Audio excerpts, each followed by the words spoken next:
အားလုံးပဲမင်္ဂလာပါဗျာထွန်းစောပေးရနေကြဆိုပါတယ်ဒီနေ့မှာတော့ Messenger တရှင်းလုံးကြီးကိုပြောပြပေးမှာဖြစ်ပါတယ်ကိုယ့်ရဲ့ Messenger ကိုတစ်ဖက်သူကစာပို့တဲ့ခါကျရင်စာရောက်တာကြားတာတွေ video call ခေါ်တဲ့ခါကျရင် video call line ထည့်နေရတယ် line မကြည့်ရတဲ့အတွက် Messenger ကိုတရှင်းလုံးကြီးကိုဒီနေ့ပြောပြပေးမှာဖြစ်တဲ့အတွက်ဒီ video လေးကိုအစအနေအဆုံးကြည့်ပေးပါခင်ဗျာပထမဆုံးအနေနဲ့ကိုယ့်ရဲ့ Messenger software လေးကို3စက္ကန့်လောက်ဖိပေးပါခင်ဗျာပြီးတဲ့အခါကျရင် APP info ဆိုတဲ့နေရာလေး iPhone ပုံစံလေးနဲ့အလဲကောင်လေးမှရှိပါတယ်အဲ့ဒါလေးကိုဆက်ပြီးနှိပ်လိုက်ပါနှိပ်ပြီးသွားရင်ဆိုရင်တော့အပေါ်ဆုံးမှာရှိတဲ့ဒီ storage ဆိုတဲ့ဟာလေးကိုထပ်ပြီးဝင်ပေးရမှာဖြစ်ပါတယ်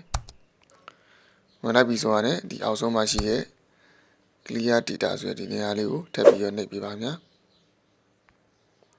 အဲ့ဆိုရင်တော့အပေါ်ဆုံးမှာရှိတဲ့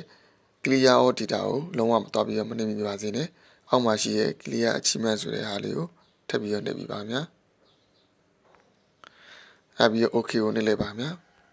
အဲ့ဆိုရင်တော့ကိုယ့်ရဲ့ Messenger ကိုတန်ရှင်းရေးလုပ်ပြီးသွားပါပြီဖြစ်ပါတယ်